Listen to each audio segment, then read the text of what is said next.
Hey, how we doing, Dodger fans? The Bats come alive today on Sunday to take 2 out of 3 from the Diamondbacks and to give the Dodgers a winning week. We'll talk about that. We'll talk about the trade deadline coming up, and we'll look at the week ahead all tonight on Dodgers Wrap 360. You're tuning into the destination for TV superfan discussion, AfterBuzz TV. And now, let the buzz begin.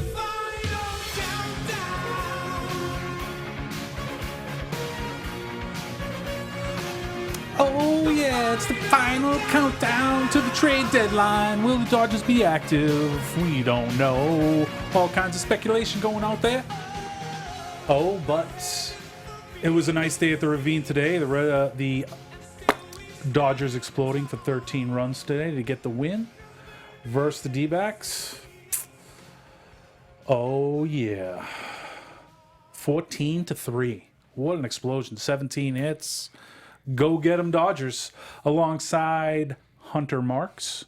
Thank you. I'm Mike Conley, and this is another edition of Dodgers Wrap 360. See how I said that? I really kind of, my dialect coach would be pleased with that. I really pronounced your name. Hunter Marks. When you mean it, you believe it. Boom. Somebody signed me up in the Midwest for a sports position. Hello. What do you think about those Dodgers today? The Bats have been a little bit quiet, but they absolutely exploded today. Bats are flying, guys are hitting. What a great win.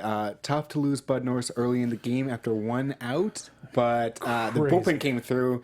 Dodgers were down early 3-0, but it looked a little shaky in the beginning, but really pulled together and, as you said, just crushed the ball today. They did. Yeah, Bud Norris. So you hate to see starters going down. Obviously you got Kershaw on the shelf. But yeah, it seemed like he kind of got hurt and then, the skip came out and then he went back in and then he came out again once he hurt again. But apparently something with his right lat, but hopefully he's just out couple starts. Yeah, hopefully this won't take him out of the rotation too long. It's going to come at a worse time for the Dodgers. Does this change their mindset now with the deadline approaching? I wonder. Especially with Bud Norris's his start earlier this week was probably his best start since the Dodgers acquired him. So it was like, okay, this guy looks like he might be a piece moving forward, and it's just like to lose him, it's just like a little bit of a shot to the heart for How Dodgers much heartbreak fans. can these Dodger team and Dodger fans take? To lose another starting pitcher is just a dagger in the heart right now. But unbelievably, the guys are hitting. They're responding. Yeah.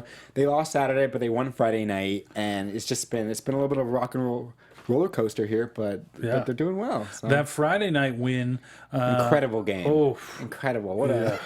What a game. Skip said it's probably our best win of the year. And then he kind of qualified it afterwards by saying, I probably have a short memory. He goes, but, what are you going to say? But, and that's what you want out of a skipper, to have short memory. So. Well, they had a large lead, blew the lead, and then all of a sudden Jock said, I got this. Then Utley says, I got this. Boom. Jock has been starting to crush the ball. So that is great to see. He looks like he's almost 100% healthy now, playing great defense as usual, and his swing, batting average, he's still fighting to get up there, but that'll come. But he's seeing the ball well. He's thinking he hit another home run today, so man is on fire. That man is on fire. Oh, sorry. Oh boy. But it makes me wonder now, with the deadline approaching, are the Dodgers trying to be buyers now for a starting pitcher? And how much time do they have? The clock is ticking. Well, I think that,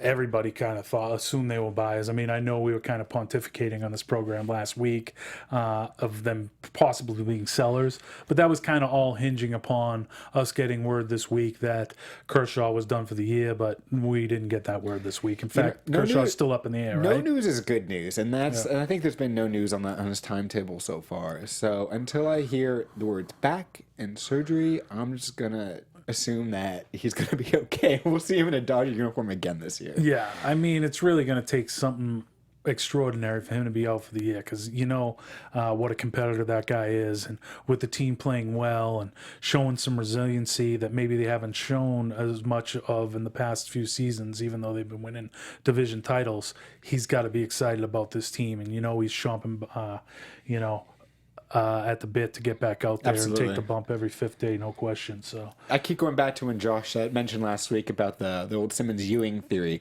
when your best player goes down and how guys step up. And over the weekend, I mean, the Dodgers seem to have been taken over the last few weeks. The Dodgers seem to have been like, especially the Dodger offense, we got this, let's carry this, let's score some runs, and they've been doing that. yeah. So Well, I was really quite excited, after that win Friday night, and it seemed like it was that kind of win that could propel them to big things. So I was a little bit disgusted when they laid an egg on Saturday, but that to game, the last place Diamondbacks, yeah, it's kind of tough. But we won the series. They righted the ship, and that's what it's all about: winning series. And last road trip, getting 2 wins versus 2 quality teams on the road. Huge. That's big. With Kershaw going down in the middle of the road trip. Yep. So then this week, getting the split with Tampa in that odd 2-game series, probably could have taken 2 in that, but the bats were kind of quiet in that series. And then thankfully they woke up in that 7th inning Friday night, and then again today on Sunday. So interesting thing, Sunday night, that 7th inning took 72 minutes. Wow. To play. Teams combined for 12 runs. Both teams batted around. 5 Dodger pitches were used.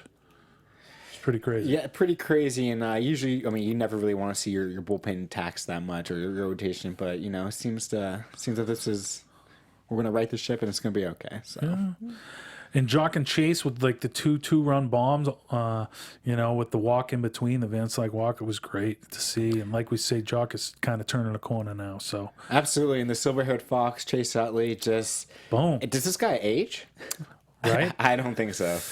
He's playing like the Chase Utley of his old Philly years, and he's what a blessing in disguise he's been. So. Yeah, and that swing on that home run was great. It was just like quick hands, it was like Chase Utley of 03. It was just like blip, and that was just out of there. It was great to see. Head down around the bases, and then like next up Jock Peterson, or excuse me, Jock then Chase, but just beautiful. Yeah, beautiful. I think, and I'm glad to see that Doc is kind of, using his assets in the right way. A guy like Utley, who's 37, 38 years old now, he's been resting him a little bit now. I mean, that makes it an easy decision because Howie is just absolutely crushing it right now, hitting-wise. So, it's a little easy to give Utley days off now as opposed to when he was kind of carrying the offense a wee bit back in April. So and Howie's actually looking a little bit more like a left fielder now. He's making some plays out there. He's making some plays. The other day he misjudged a fly ball, but I noticed that for the first time in a long time. He actually is. He's looking like not so lost out there anymore. Yeah. Not that he was lost in the first place, but it's always tough to play a new position, especially when like most of your career you have been a middle infielder. So to go from that to the outfield is a big transition, and he's done a fine job. Yeah, and he's looked okay a couple times at third base too. It was only a matter of time till the bat came around. He struggled his first couple months, but him like the rest of these guys, I can't get enough of how on fire this team is, and we love it. And especially the Giants losing too. Oh yeah. Well, the Giants have not been too good, since the All-Star break. So that's been great, and that's allowed the Giants to like cut into their lead by 5 or 6 games just in the past month. So that's incredible.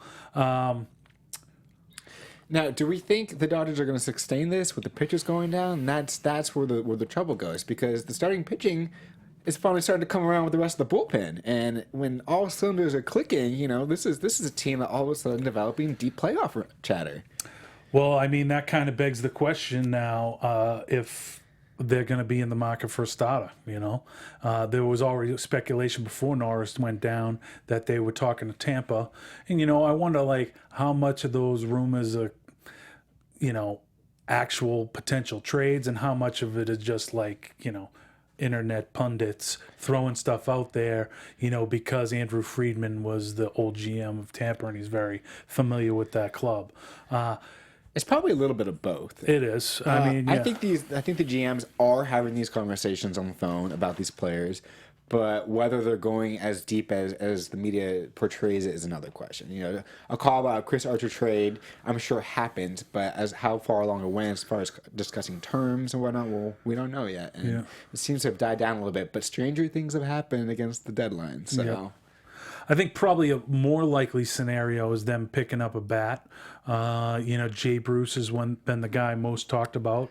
They want to kind of add another lefty bat in there because they are very righty heavy. So to get they sat Jay Bruce today too. They said to rest him, but I think we know with the deadline approaching. Jay Bruce is getting moved. There's no doubt about that. Whether the Dodgers are going to get him, because there's been rumored that there's up to 6 teams kind of involved in maybe getting, as there should be, because he's been hitting as it should be, and he is a wanted man. He is. We'd be lucky to have him. Yeah, and we were talking all last week about how bad the pitching market was going to be and how costly that was going to be, but seems like the Jay Bruce market is going to be pretty expensive too. Yeah, it will be, and as will the Jonathan Lucroy market if he decides to sign with the team. Right. Yeah, it's interesting because he was almost kind of a done deal to the Indians, but then he vetoed that twice this weekend. He's got that no trade to like 10 teams or so. Who the Dodgers are not on that list, by the way, which makes me wonder: does he want to come to LA? Who wouldn't? Yeah, who wouldn't? Right? Well, we like to think that. But. I mean, it's got to be better than the Natty. But so, if the Dodgers were to entertain trade talk, real quick, if the Dodgers were to entertain, love it, to entertain a Lucroy trade, would that mean that this is the last we've seen of Yasmani Grandal? I mean, probably. I would have to think he'd be packaged in there somewhere. Well, I think it'd be probably more like an Austin Bonds, more likely to go in that, just because I think Milwaukee's going with youth and kind of like prospects at this point and guys that they can control. Yasmani, I'm not sure where he is control-wise. Maybe he's got one more arbitration year left. I'm not sure about that. Okay. But no team really needs 2 healthy starting everyday catchers, as great as it sounds on paper. Right. So we'll see. Well, what about A.J. Ellis? The guy's a speed demon, getting his first career stolen base this week. Shout out to A.J. Ellis for that. The wheels on that guy. Boom. Boom, baby. It's kind of awesome.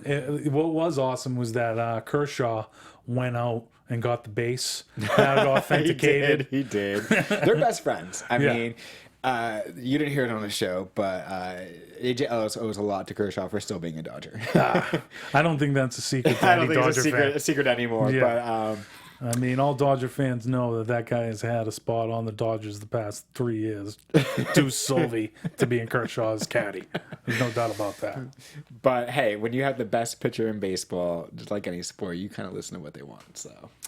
Oh yeah, I mean especially when his name is Clayton Kershaw. Yeah. If Kersh goes into Skip and says, I want Hunter Marks as my personal catch-up, boom. Guess who's suiting up? Clayton, I'm available. Are you available? Start stretching. So today's win puts the Dodgers at 59-46, 2 games back of the Giants. And solid in the wild card still. Those pesky Colorado Rockies. They won't go away. I mean, they're knocking on the door of 500, and they're only 9 games back in the division. They look like they were going to hang in there for a little bit at the beginning. Then they had kind of a downturn, and now they're kind of playing better baseball and getting back in the mix. So they're always that team come playoff time when the Dodgers have they've won 4 division titles in a row. They're the team that always kind of, or 3, excuse me, thank you. You're already counting this one. I think I am. That's confidence. I am, but they're always that team when a team is making a wild card chase. They're always that pesky team that like always seems to pull out wins at the end of the year and really makes things difficult for everybody. Yeah. Well, if you can remember back to like I think it was 07 where they 20 or 21, yeah, or whatever that 20 ridiculous. of 21, 21 of 22. They went on that long run and. They ended up losing in the World Series that year. Yeah, they did. You But have any idea who they lost to in that one? So this is 2007? Yeah. Or where was this? Think of who's asking you.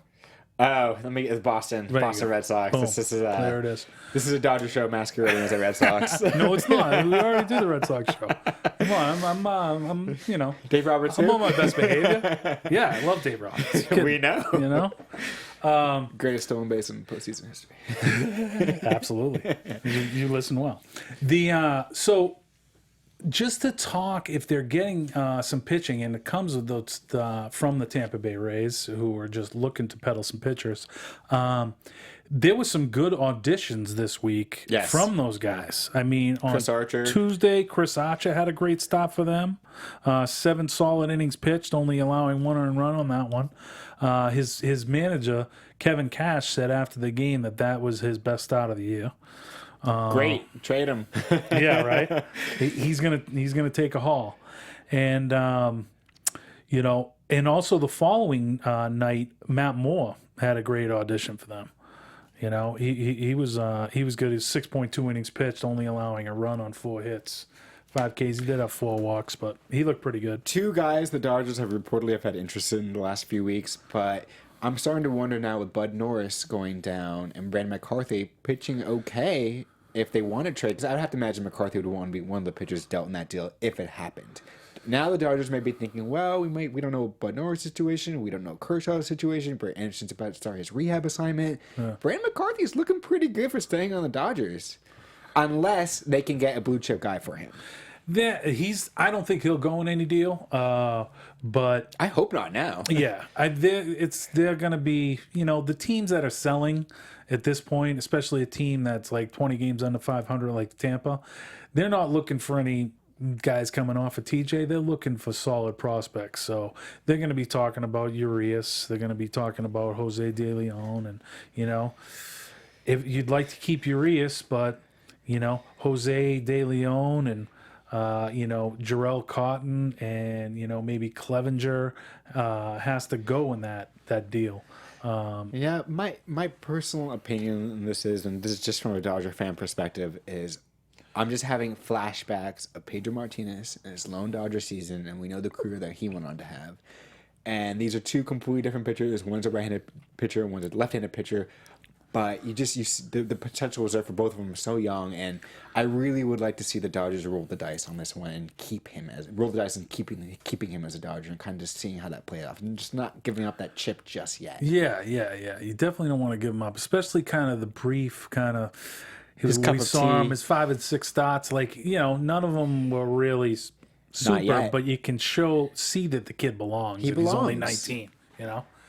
Plus the fact, I really think that moving forward, the Dodgers, when I look at what I would like them to acquire, sure, a right-handed bat would be nice, a starter would be nice, but I look at that bullpen and, especially with Liberatore kind of turning into a setup guy, he's no longer kind of a lefty, just a specialist. Yeah. And so your only other lefty in the pen is J.P. Howell, and that is a considerable drop off. Yeah. Although he's been okay lately.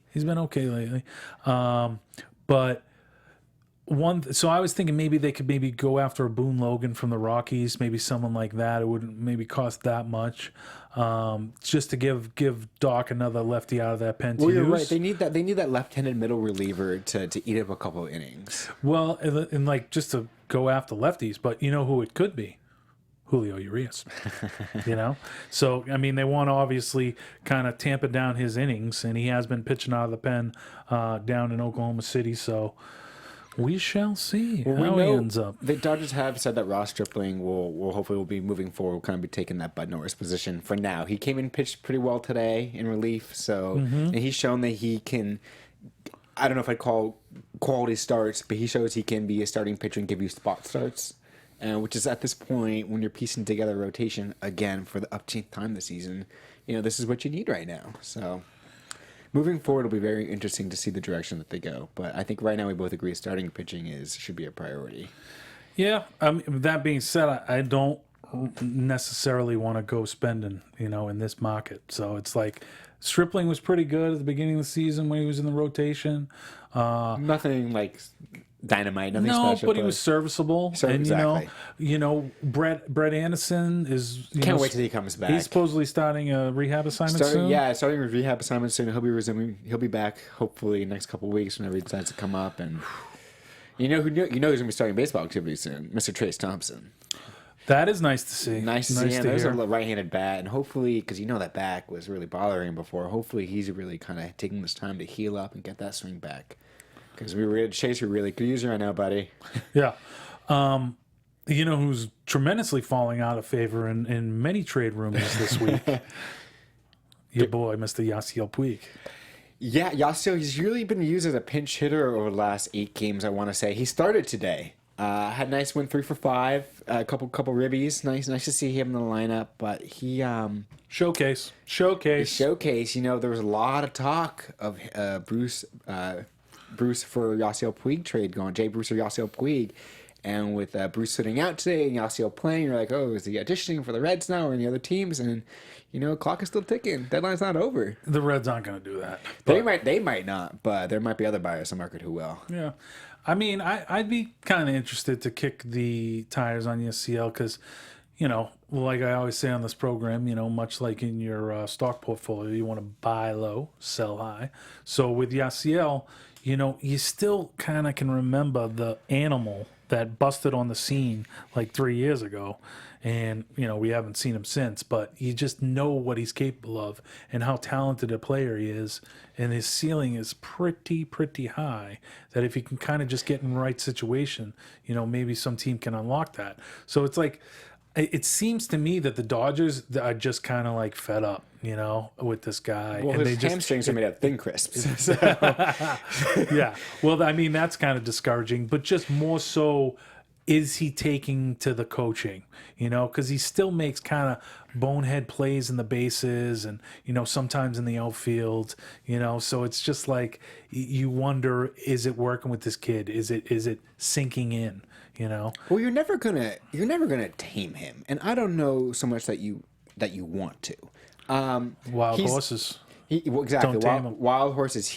I do believe that he's matured from a standpoint. You know, a lot less off the field headlines other than baseball for him, which is nice to see because he had a little string of those, whether they were true or not. And he was in the media for the wrong reasons, it seems. But he does seem to have matured. What ones are you talking about? There was a bar fight that he was alleged to have been in that turned out to be hogwash. Oof. So. That said, allegedly that he got in a fight with his sister. I believe it was in Miami, and it never happened. And TMZ, that reporting was like he started a bar fight. Nothing came of that. Nothing was charged. You know, those are the type of off-season headlines that you don't want to see that came up. So, but from maturity standpoint, it seems that this season he has matured a little bit more. At least I think so. Yeah. But again, you know, these injuries, he just seems to be injury prone, and we just don't know what we have with him yet, or maybe we do, and that's just someone who no longer will be a Dodger in the next couple of days. Yeah, I mean, hearing his, you know, name out there, you know, where he is only hitting 250, 7 homers and stuff, it makes me think that they're just like, let's move on for this guy. We have a good chemistry in this clubhouse, and it's only going to get better by us, you know, erasing this guy, getting rid of him. And, like, I could see, obviously, 3 years ago he busted on the scene, but even in the last couple of years, like, you know, 2 years ago, they didn't want to like trade this youth, but now there's a bit of a youth movement. We have, you know, potential rookie of the year, you know, Corey Seager, we and got MVP. Jock, Just throwing it out you there. know, Just throwing it out getting there. a little hard of yourself, you know. We got a little youth movement, Kenta Maeda, you know, we got another rookie of the year candidate. I will say this though, come playoff time, you always need that X factor. And he is that X factor type of player. Let's face it, when healthy, he is a 5-tool player. And you don't want to go trading too many 5-tool players, or teams generally don't. Yeah, when is he going to break those tools out of the toolbox, though? Well, we're still waiting. I mean, yeah, he shows his arm off very often. And the but speed, the other and then- tools, it's like, you know, and speed's great to have, but if you are an idiot and run when you shouldn't, Yeah. you know, it's like, ugh, what are you going to do? But yeah, there's no arguing his talent level. So I believe he's set for arbitration next year too. Because remember, he had that sweetheart of a deal when the Dodgers signed him to. It was like a 5-year deal, $40 million, and like 20 of it was guaranteed at the time, something like that. yeah, no, he's still under contract. I think he's like for like the next 2 years. Yeah, I know he's up like for arbitration 7 next and year. then 9. Okay. You know, so I think with that deal, they kind of bought out his arbitration years. So Okay. that's why those guys kind of signed for what looked like team-friendly deals, because teams are just like kind of buying out their arbitration years, much like Friedman, you know, will try and do that with Seager, I'm sure, the way he did with Evan Longoria when he was back in Tampa, you know, where he signed him to that like like before he even had like 2 games under his belt. He signed him to like a 10-year, $100 million deal or something ridiculous like that. And he was also rumored, probably just because of the Friedman connection, obviously, to be coming over, but it would probably take a haul to get him as well. And I think we're both in agreement that we'd like to see the Dodgers maybe make a few small moves, but more tinkering moves and not just mortgaging the farm at this point, especially with Kershaw being up in the air. And oddly enough, we're winning. That's what's crazy. Pitchers go down, and we're winning series and we're winning games. Yeah, we split the one with the Rays. That's fine. But this is an anomaly right now because usually the rule of thumb is as your pitching goes, the team goes. Yeah. But this offense has just carried the team right now, and all of a sudden, we're neck and neck with the Giants, and I'm starting to believe this is a deep playoff team. I was thinking, yeah, they can make the playoffs and be squeezed in there, but all of a sudden, This is the team that are turning heads. Yeah. Because they're not supposed to be. Yeah, no, especially with the Giants, they picked up Eduardo Nunez yesterday, which is kind of an under-the-radar deal, which is kind of what the Giants are kind of known for. But he's a third baseman. They have Duffy coming back to play that position. He can play a little second base, a little outfield too. Good speed guy. He was leading the American League in stolen bases when they got him. So it's a nice pickup for them, but they have a lot of problems, have been having a lot of problems this year in the back end of their starters. Not the back end of the rotation, although there's problems there, because they were in the market for possibly another start, but also their bullpen really has been there, and that's been really a strength of them when they've won, through the even year World Series going back here over the last few years. So that's probably another reason why, despite our urges last week to have us be sellers at this deadline, that the front office is just like, hey, the Giants can be had and we are going to go for it. And so you can't fault them in that. But that being said, you got to hold on to Urias and, I think I was to hold on to De Leon too. I think I was the lone holdout last week for Dodgers being sellers. I wanted to be buyers, but I have to admit for different reasons that we know now from. Yeah. So, I mean, in my defense and in Michael's defense and Josh, everyone's defense but mine. But you were saying, hey, let's buy, But we were saying sell if Kershaw comes down. Kershaw, right? We didn't know the news yet. We don't, and we still don't. And the Dodgers should be buyers for now, but for total reasons of what I was thinking last week. Yeah. Little did I know that Bud Norris would be going down, and this is the situation we be in. Gotta love baseball any given day. Yeah, but rather than mortgage the farm system to bring in a Matt Moore or Chris Archer, Moore would obviously cost less, but I just don't like the message it sends to the guys. It's especially because they're winning and they're hitting. And I'm going to cut you off right there, but it's how do you explain it to the veterans? Really, the veterans. Forget the rookies and stuff. How do you explain to the veterans that when you're winning, and now we're going to sell our assets, which would probably be the veterans anyways. But how do you explain that? And especially when you're winning. Oh, That's just a hard sell, and I think that would confuse the fans, and it just wouldn't. It would be the poor decision. Of course. Yeah, no, we're talking about buying now, which would obviously be a great message for them because they would be excited to bring in a Chris Archer because they don't care about minor league guys. They don't know anything about them, but we do because we just love pouring over them. So I would hate to, like I say, use a Urias or a De Leon. I don't know too much about the prospect guy. Montez, I'd get rid of, in the right deal. But just bye, get him out of here, right? Oh man, who do you think have been the big winners thus far in the trade deadline so far? Well, it's not over yet. It's true. We still got about 11 hours, something like that. Tick. 11 hours, 12 hours. So. I like the Yankees. I think they've really set themselves up for this year and for next. Cleveland did a good job getting Andrew Miller. Who knows how long they'll have him for, though. Well, he's under contract for the next 2 years. So if they don't want him, it's going to be a case of they'll trade him because if they have a tough year next year, he'll be in demand next year at the trade deadline. Yeah. I mean, this is a guy that got moved, last year as well at the deadline. So 2 years ago? 2 years ago. The big winner so far this year, you think? Last year. The Cubs getting Chapman. That's big for them. I mean, the back end of their bullpen was pretty horrible. So to add a guy that throws 100 miles an hour, 105. every pitch.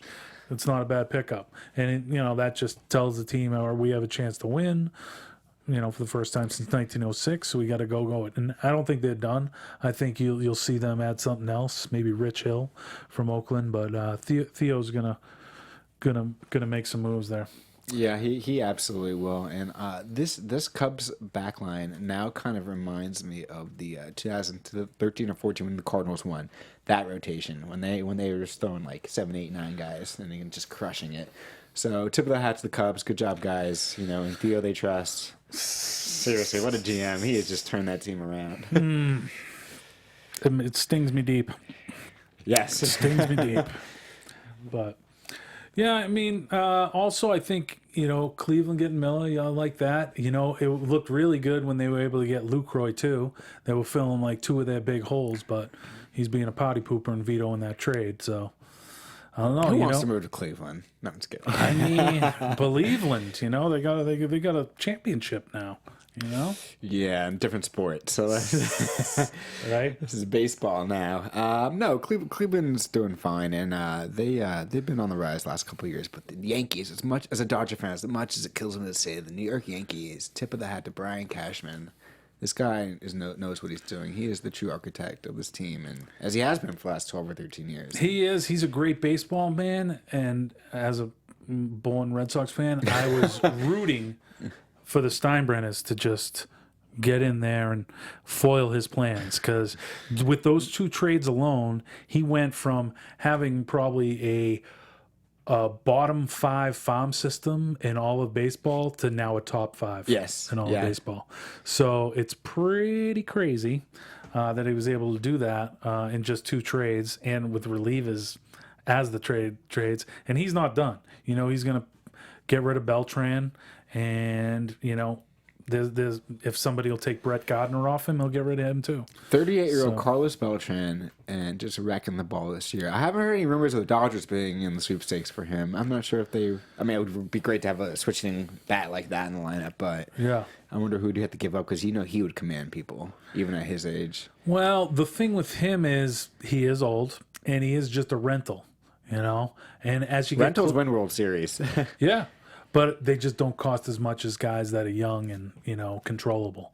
So, even though he's hitting, the price will be lower, obviously much lower than Chapman and Miller. And I think if, there's no takers on him, they'll kind of deal him, at the deadline, no matter what, for 50 cents. Does he have to stay, you think, in the American League? Because could he be an everyday player in the National League? I've been seeing him. He's been playing a lot of outfield for the Yankees. He looks okay. He looks fine. Serviceable. He looks fine. He's not going to win a Gold Glove, but he can still get in front of some 1 bounces out there. Yeah, so, absolutely. I mean,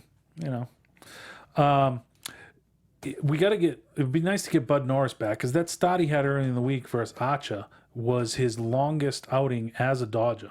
This is what we traded him for. For him. The starts like this, and it's just terrible for him, terrible for us just to see him go down so early. But hopefully, no, like I said, like Kershaw, no news is bad news. At least I'm taking it this way. So right, Bud, we're thinking about you. Come back, buddy. Yep. So he was good. 6.1 innings pitched, only allowing 2 hits, 6 Ks, 2 walks. Another milestone this week. Not only the first career stolen base for AJ Ellis, AJ, but Bud Norris got his 1,000th career strikeout that night. So that was good. That was the same night that Howie's 16-game win streak got snapped with an 0-for-3, but he's picked up right where he left off and is hitting again. So, and the second game of that Rays series, the one they lost, that was the Rays' first ever win at Chavez Ravine. Hopefully the last. Yeah, right. And I don't know if you watched that game. Did you see Logan Morrison's catch over by the stands behind first base? Oh my God! It was like, how usually when you see those guys go to first and they're like reaching for the wall and they're like, oh my God, am I close? And then they end up missing it.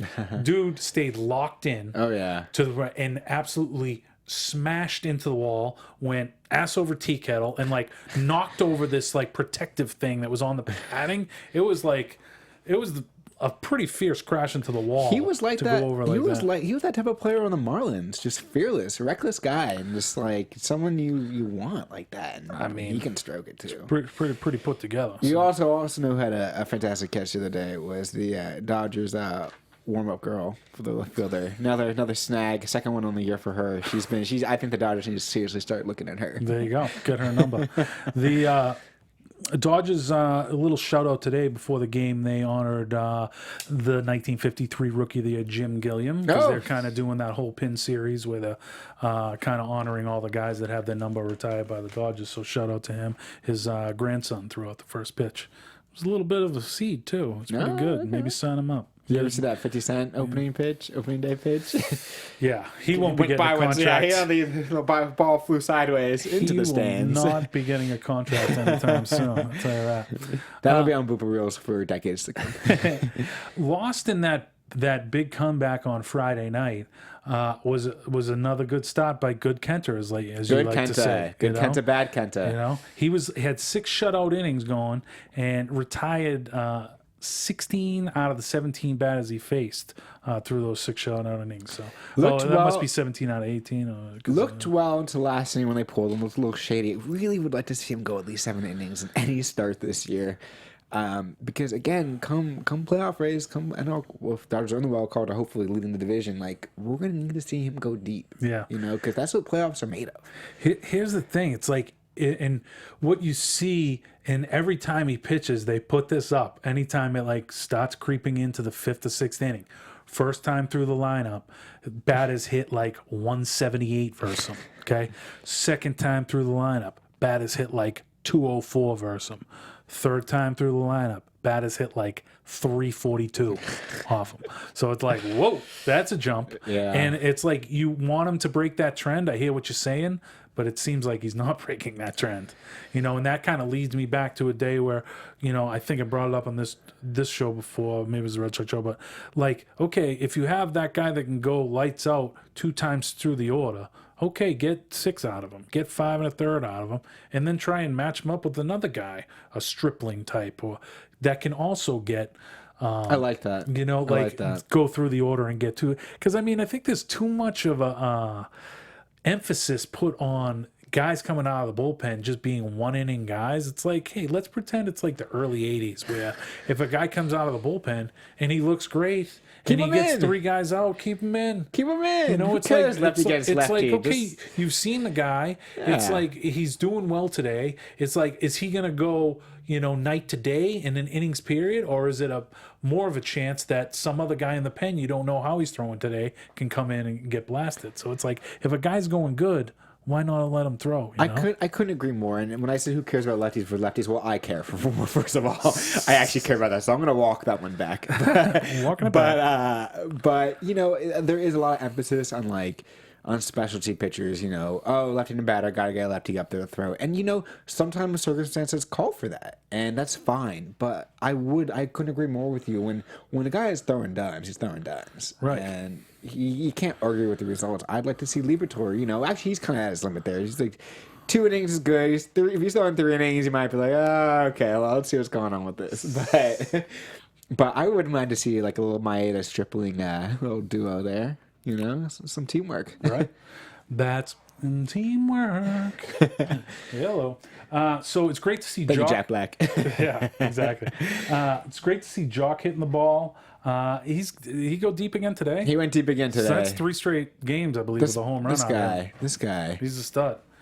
He was one of the only guys to hit off Braden Shipley the other day, who got his first career win in that. Well, I want to say he went deep night. today. I believe he went deep today. I definitely know Grandal did and Seager, so we'll do a little fact check on that real quick. Take a little fact check on Jock today. But Jock is hitting well. Yep, hit his 16th. Yeah, today. his 16th today. Everybody was hitting Seager today. hit his 18th, and Grandal his 15th. So they're starting to become that homer team they were last year. And at the beginning of the year, I have to believe they were at one point leading the majors in home runs, and they're definitely, I would have to believe, top 3, top 5 if they're still not leading the league in home runs. Interesting. So. That's something to look at for next week.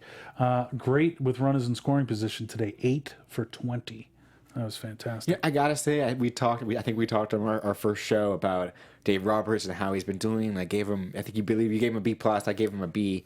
I'm creeping up that grade right there. This guy has just been impressive. Again, you always in the back burner wonder, a guy with no managerial experience, how is he going to do during the year, and how is he going to do? And I'm just seeing wonderful results, especially as guys are going down as they have been all year.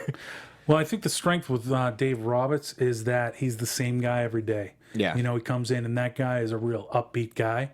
So, Super positive. He's not like a grinder. He's going to be grinding you every day, and it's just I like that. So. That's true. That's true. All right, the guys be themselves and just play. There you go. Anything to say before we get out of here? This team is on fire. This team is on fire. We got Alicia Keys in the studio today. Jack Black and Alicia Keys, everybody. It's just been super impressive the way the team has been pulling together as guys are going down, as we've been saying all year. So let's see if the Dodgers are going to be making any moves as the trade deadline approaches. And see if we can go out and get a starting pitcher, boys. Got to get him this week at Colorado for 3, and then coming back home to the Ravine for the Red Sox coming to town. Ooh! Are you going to that game, by the way? Maybe check it out. Okay, yeah. For Hunter Marks, I am Mike Conley. This has been another edition of Dodgers Wrap 360. Thanks for tuning in, gang. Guys. Go Dodgers. Bye. Get well, Josh.